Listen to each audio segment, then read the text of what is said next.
आपका स्वागत है विजय सर एजुकेशन। ये वीडियो उन सभी विद्यार्थियों के लिए है जिन्होंने कॉमर्स का सब्जेक्ट लिया हुआ है और चाहे वो एनआईएस हो, सीबीएसई हो या अदर स्टेट। सब्जेक्ट है अकाउंटेंसी। कोर्स कोड है 320। तो ये वीडियो उन सभी बच्चों के लिए है जिन्होंने कॉमर्स में अप्लाई किया हुआ है। तो चैप्टर फर्स्ट से हम शुरुआत करते हैं और पहला प्रश्न है यानी पहला क्वेश्चन है आपका मीनिंग ऑफ अकाउंटिंग।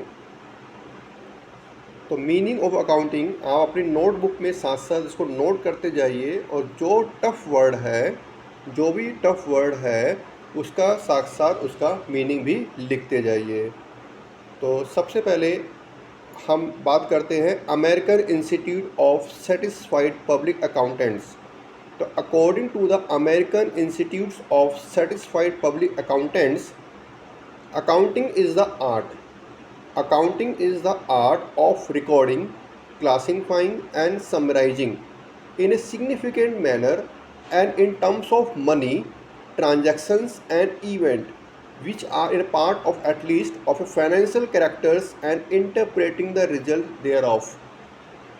तो जैसे इसमें बताया है कि अकाउंटिंग में इन्होंने तीन इसके मेन कैरेक्टर्स के बारे में बात करी है डेफिनेशन के अंदर। सबसे पहले है कि accounting is the art of recording, यानी अकाउंटिंग जो है, हम अकाउंटिंग जो कर रहे हैं यानी लेखांकन कर रहे हैं, वो एक प्रकार से रिकॉर्डिंग है। रिकॉर्डिंग मतलब किसी चीज़ को संभाल कर रखना, चाहे आप कंप्यूटर में रखते हो चाहे किसी रजिस्टर पे रखते हो। तो रिकॉर्डिंग का अर्थ है कि आपने कोई भी अगर ट्रांजेक्शन करी है तो उसका कहीं ना कहीं आपने रिकॉर्ड रखना है। तो अकाउंटिंग बेसिकली क्या हुआ? अकाउंटिंग एक प्रकार का रिकॉर्डिंग है। रिकॉर्डिंग करना, फिर उसको क्लासीफाइंग करना। क्लासीफाइंग का मतलब है वर्गीकरण करना। सपोज करो आपने एक साल के अंदर जितने भी परचेजिंग करी है या आपने एक महीने में जितनी भी परचेजिंग करी है तो उसको आप परचेज अकाउंट में डालेंगे।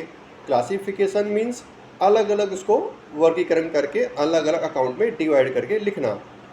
नेक्स्ट है समराइजिंग।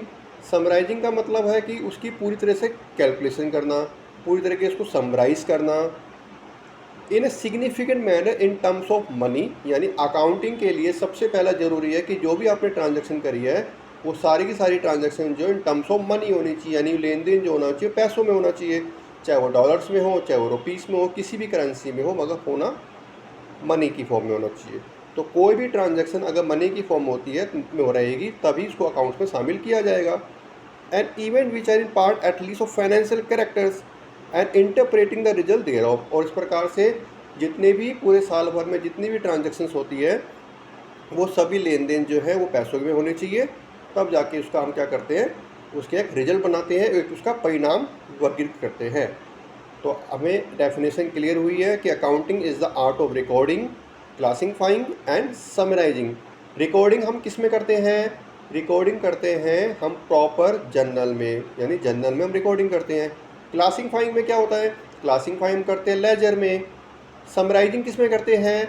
समराइजिंग करते हैं हम लोग ट्रायल बैलेंस में, ट्रेडिंग अकाउंट में एंड प्रॉफिट एंड लॉस में। इसके बाद सेकंड टॉपिक है एट्रीब्यूट्स और फीचर्स और कैरेक्टरिस्टिक्स। तो यहाँ पर आपने देयर आर 3 एट्रीब्यूट्स यानी फीचर्स डिस्क्राइब किए हुए हैं। सबसे पहला है accounting is an art as well as science. Accounting ना केवल कला है बल्कि विज्ञान भी है। तो आर्ट इज़ द टेक्निक, अभी मैं इसको डिस्क्राइब कर रहा हूँ। Art is the technique which help to get our desire objective. Accounting is an art of recording, classifying and summarising and financial transaction. यानी अकाउंटिंग जो है वो एक प्रकार की कला बल्कि साइंस भी है। क्यों? क्योंकि किसी भी कला के लिए आपको उस चीज़ का ज्ञान होना ज़रूरी है। तो आर्ट का मतलब हो गया टेक्निक, और उस टेक्निक को सीखने के लिए आपको एक प्रॉपर तरीके से वो चीज़ आपको लर्न होनी चाहिए, वो समझ में आनी चाहिए। यानी किसी न किसी प्रिंसिपल, हर अकाउंट से क्या होते हैं, प्रिंसिपल्स होते हैं, सिद्धांत होते हैं, तो वो सभी आपको आने चाहिए। इसलिए अकाउंटिंग को आर्ट्स भी बोला गया है, अकाउंट को साइंस भी बोला गया है। क्योंकि साइंस इसलिए क्योंकि अकाउंट्स के रूल्स जो है वो आपको सीखने पड़ेंगे, और आर्ट इसलिए है क्योंकि रिकॉर्डिंग करना, क्लासिफाइंग करना एंड समराइज़ करना, ये सब किसका पार्ट है? आर्ट का पार्ट है। और साइंस का पार्ट क्या हो गया? प्रिंसिपल्स, रूल्स, जैसे डेबिट एंड क्रेडिट हम सीखते हैं, कुछ ना कुछ करने के लिए पहले हमें सीखना पड़ता है, तो वो हो गया हमारा science. It helps us in achieving of object of maintaining proper accounts so that to know the profit and loss financial position of the business.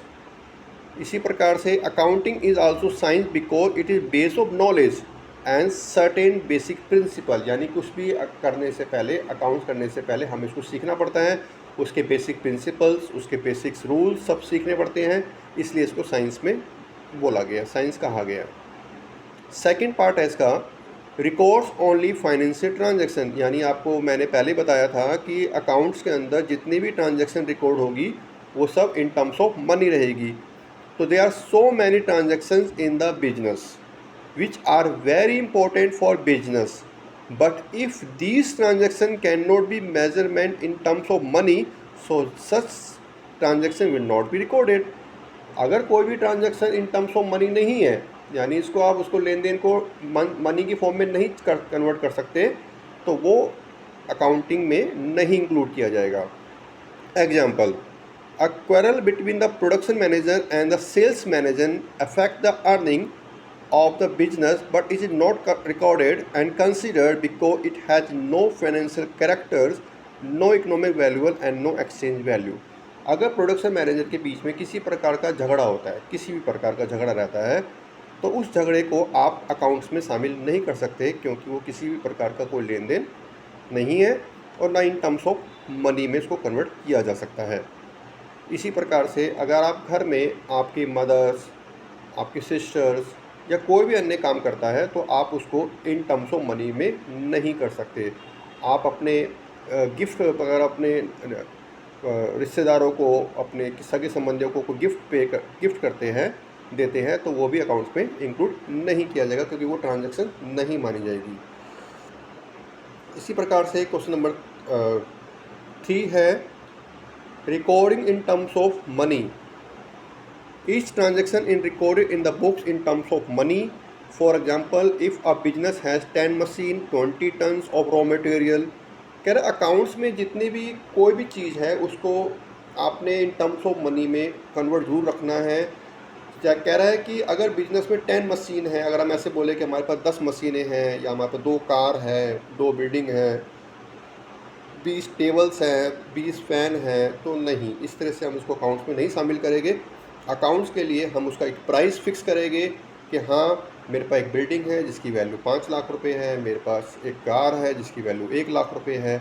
इस प्रकार से हम इन टर्म्स ऑफ मनी में इसको हम कन्वर्ट करेंगे, तभी वो अकाउंट्स में इंक्लूड किया जाएगा।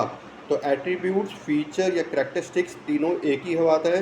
तीनों अगर एग्जाम में पूछते हैं तो आपने ये 3 जो है आपने डिस्क्राइब कर देने हैं।